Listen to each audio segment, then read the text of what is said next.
PS4 Everything you need to know. 1. The PS4 is on sale November 15th in North America for $399. That's $100 less than the Xbox One, which includes the Kinect accessory. It hits stores in Europe on November 29th £399 $349, followed by launches in South Korea, Hong Kong, Singapore, and Taiwan sometime December. Last but not least, Japan gets it on February 22, 2014. 2. For early adopters, Sony is throwing in some nice freebies, including a free month of PlayStation Plus, 3 months of Sony Music Unlimited, and a $10 PlayStation Store credit. 3. Unfortunately, you can't play PS3 games on the PS4. The same goes for most peripherals. Except for the PS Move, none of your PS3 peripherals, controllers, etc. are compatible with the PS4. The same goes for older Bluetooth headsets and headphones, at least for now. 4. The PS4 can play Blu-rays and DVDs, but not CDs or MP3s for now, and it currently won't read any files from a USB external storage device via its 2 USB ports except system software patches. You have to put the PS4 in a special safe mode to do system updates via a USB thumb drive. That's a serious bummer. At launch, it also cannot play 3D Blu-ray movies, nor can the Xbox One.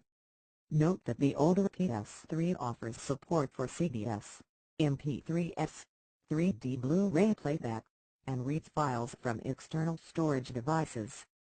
5. The PS4 and Xbox One offer very similar hardware specs, but the two consoles aren't entirely the same on the inside. The PS4's power supply is built into the system, whereas the Xbox One still has a massive external power brick. The PS4's processor combines an 8-core AMD Jaguar CPU with an AMD next-generation Radeon GPU and a GB 5500 mAh GDDR5 RAM. The two consoles have very similar CPUs, but the PS4's GPU is beefier and the 5500 mAh GDDR5 RAM is faster than the Xbox One's 233 mAh DDR3 RAM. On paper at least, the PS4 holds the advantage for gaming performance. Extremity has a good rundown of how the final hardware specs compare on the two systems. But you can still expect the games to look nearly identical on each system. It's unclear whether that will change over time as game developers figure out how to get the most out of each system. 6. If you've already purchased PS3 versions of select titles, you can upgrade to the PS4 version for just $10 more.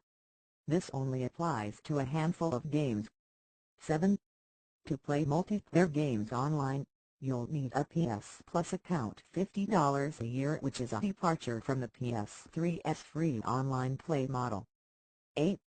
However, unlike the Xbox 360 and Xbox One, you don't need a PS Plus account to use the entertainment apps like Netflix or Crackle. 9. There are 13 entertainment apps available at launch, including Netflix and Crackle. Amazon and YouTube are no-shows for now. The browser is on board, but it doesn't play YouTube videos. For a complete rundown of apps on PS4 and Xbox One, check David K. Zedmeyer's Xbox One vs. PlayStation 4 Entertainment Apps Compared post. 10. The LNA streaming is not available at launch. 11. The PS4 includes a 500 GB hard drive, but you can replace/upgrade it yourself, and it's pretty easy to do.